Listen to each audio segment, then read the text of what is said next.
Ya, pemirsa, vonis 6,5 tahun penjara terhadap terdakwa kasus korupsi timah Harvey Mois menuai sorotan tajam. Dinilai terlalu ringan, Komisi Yudisial pun turun tangan untuk dalami kemungkinan adanya pelanggaran etik hakim yang memutus perkara ini. Menjatuhkan pidana kepada terdakwa dengan pidana penjara selama 6 tahun dan 6 bulan dan denda sebesar 1 miliar rupiah.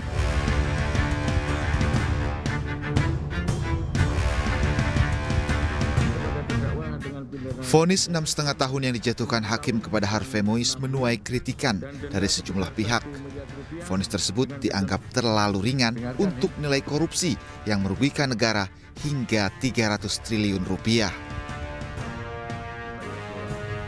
Mantan Menko Polhukam Mahfud MD menilai vonis 6,5 tahun penjara dan uang pengganti 210 miliar rupiah serta denda 1 miliar rupiah terhadap Harvey Mois menusuk rasa keadilan di Indonesia. Mahfud menyebut uang pengganti dan denda 211 miliar rupiah tersebut hanya 0,007% dari dakwaan merugikan keuangan negara 300 triliun rupiah. Saya merasa itu menusuk rasa keadilan masyarakat ya. Ini baru pertama ada orang didakwa melakukan tindak pidana korupsi dan tindak pidana pencucian uang sebesar 300 triliun. 300 triliun. Terkait vonis ringan Harvey Mois, Kejaksaan Agung mengajukan banding. Kapus Penkum Kejaksaan Agung Harli Siregar menyebut ada ketimpangan hukum dalam vonis tersebut. Ada range yang terlalu jauh antara tuntutan dengan putusan. Yang kedua, bahwa tentu jaksa penuntut umum mempertimbangkan rasa keadilan masyarakat yang masih belum dipertimbangkan secara utuh oleh pengadilan. Komisi Yudisial juga turun tangan untuk mendalami vonis terhadap Harvey Mois, sebab vonis 6,5 tahun penjara terhadap suami dari Sandra Dewi itu terlalu ringan dan menimbulkan gejolak di masyarakat. Salah satunya kemungkinan ada dugaan pelanggaran etik yang dilakukan oleh hakim. Tim Liputan iNews melaporkan. Dan pemirsa, untuk membahas informasi selengkapnya lebih lanjut, pemirsa, kami telah terhubung dengan pakar hukum pidana. Ada Bapak Abdul Fikar Hajar yang tersambung dalam sambungan Zoom. Selamat sore Pak Abdul Fikar Hajar. Selamat sore Mas. Terima kasih sebelumnya telah menyempatkan untuk hadir di iNews Sore melalui sambungan Zoom pada sore hari ini Pak Abdul. Pak Abdul, ini menjadi kontroversi dan ramai diperbincangkan juga di publik juga. Ini hakim mengatakan bahwa ringannya vonis ini karena kesopanan terdakwa. Apakah tingkat kesopanan seseorang bisa mempengaruhi tingkat masa hukuman? Ini yang menurut saya rada aneh gitu ya. Karena kesopanan itu sebenarnya etika yang harus dilakukan oleh semua orang gitu ya. Artinya tidak terbatas pada orang-orang yang sedang diadili gitu ya. Orang yang tidak diadili pun harus sopan. Kalau tidak sopan dia dimusuhi oleh tetangganya, oleh temannya, oleh masyarakat yang di sekitarnya dan seterusnya. Nah itu yang menurut saya terlalu formalistis gitu, terlalu tidak menyentuh substansi gitu dalam pengertian hakim sepertinya mencari-cari untuk membuat alasan bahwa untuk meringankan hukuman terdakwa gitu ya. Nah itu yang kesan yang pertama itu gitu. Artinya memang sebenarnya terdakwa ini seharusnya dihukum lebih berat gitu, tetapi dengan mencari-cari alasan bahwa terdakwa artinya gini, ada alasan-alasan yang formal yang digunakan supaya hakim bisa meringankan putusannya. Nah ini yang sebenarnya bisa menjadi jalan masuk bagi Komisi Yudisial umpamanya memeriksa putusan hakim yang seperti ini gitu. Artinya ada sesuatu yang tidak logis gitu ya. Sesuatu yang tidak logis ya Pak Abdul ya. Ya. Pak ada Abdul, kita putusan tahan yang- dulu sebentar Pak Abdul. Ini kan ada informasi menarik juga Pak Abdul dari selebgram yang juga sekaligus YouTuber Jerome Pauline. Ini ikut merespon dengan menghitung nilai korupsi dan lama hukuman Ya. yang diterima Harvey Muiz, pemirsa. Berikut informasinya. Ya. Dulu ya, bentar ya. Vonis hukuman terpidana kasus korupsi timah Harvey Muiz mengundang reaksi di masyarakat. Bagaimana tidak?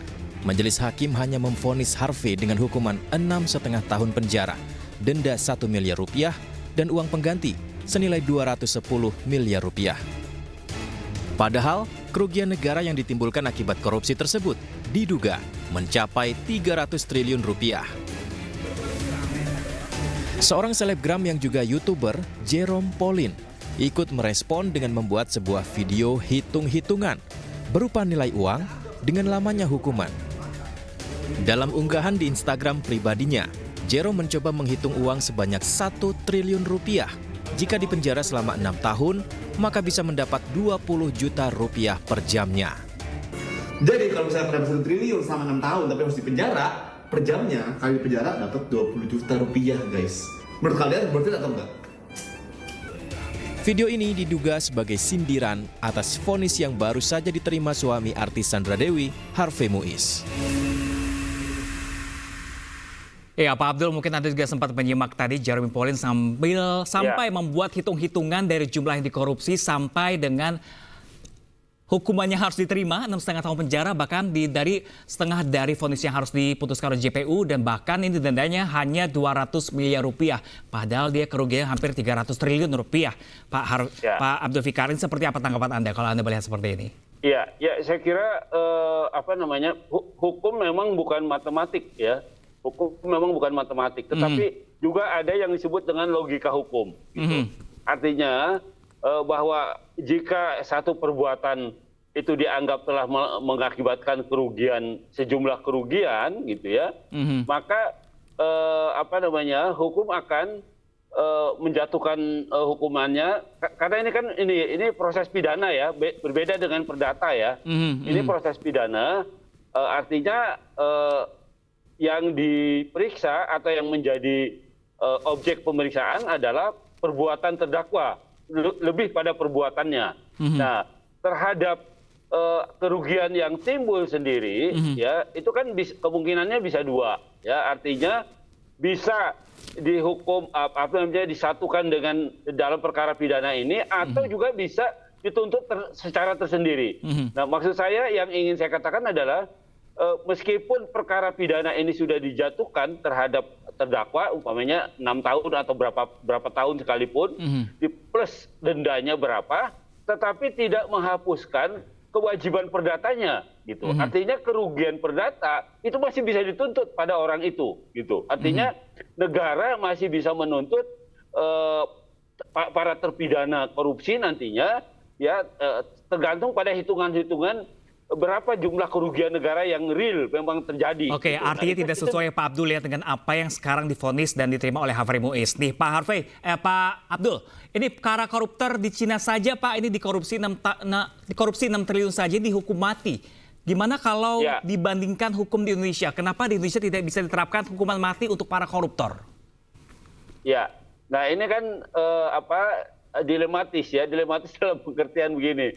Di satu sisi hukum yang di negara-negara modern terutama yang menghargai hak asasi manusia sudah menghindarkan hukuman mati itu, ya sudah dihindarkan karena itu melewati batas kewenangan manusia, gitu, karena dianggap mati itu adalah haknya Tuhan, gitu. Nah, karena itu kemudian hukuman lebih ditekankan pada hukuman yang bersifat badan dan bersifat dirasakan langsung oleh terdakwanya, baik itu jiwanya maupun harta bendanya, gitu. Kalau Anda sendiri setuju nggak Pak Abdul dengan berapa lamanya pun divonis penjara ini tidak akan memberikan efek jera pada koruptor? Nah, itu yang menurut saya kembali kepada sifat manusia. Ya, manusia itu sudah dihukum mati sekalipun kejahatan kan masih tetap ada, kan begitu kan? Iya kan? Artinya apa? Artinya ya memang itu sifat yang melekat pada manusia, keserakahan, kejaliman dan sebagainya itu melekat, gitu. artinya meskipun sudah ada orang yang dihukum seberat apapun, hubungan langsung penjeraan dengan pelakuan itu, nah kadang-kadang itu tuh nggak nyambung gitu. Artinya hukuman berdiri sendiri, orang yang melakukan kejahatan berdiri sendiri juga gitu. Artinya tidak ada nyambung. Artinya dihukum seberat apapun ya, kejahatan dalam satu bidang kehidupan itu akan tetap terjadi. Nah itu yang kita sulit memisahkan itu. Nah karena itu kemudian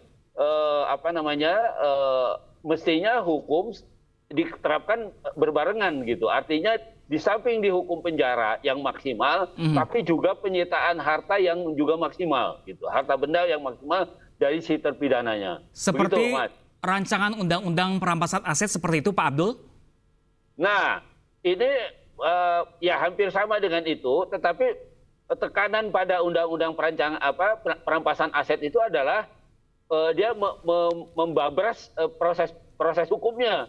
Artinya nantinya pada undang-undang itu memberikan hak kepada negara untuk langsung menyita harta orang yang dianggap melakukan tindak pidana atau terhadap harta yang tidak bisa dipertanggungjawabkan langsung tanpa proses peradilan bisa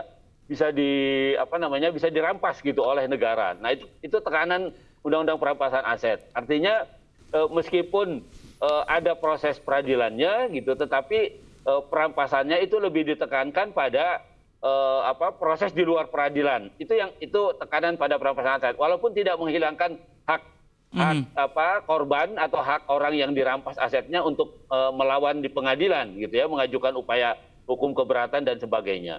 Oke, mungkin itu bedanya ini bedanya soal waktu saja gitu.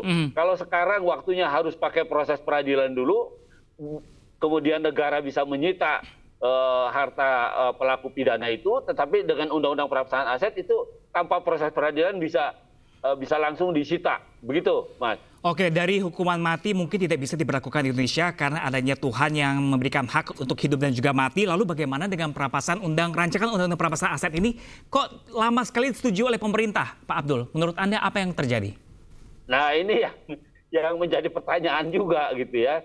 Sebenarnya kan pemerintah atau negara sebenarnya kan sudah mengajukan rancangannya gitu ya. Dan sekarang tinggal teman-teman di DPR gitu. Ya kalau teman-teman di DPR sudah sepakat untuk melaksanakan undang-undang ini, karena gini, undang-undang ini kan bisa menghantam siapa saja gitu, termasuk orang-orang yang membuat undang-undangnya juga gitu. Nah karena itu mungkin ini akan dipikirkan lebih matang gitu, sehingga ketika undang-undang ini diperlakukan ya, maka ada jaminan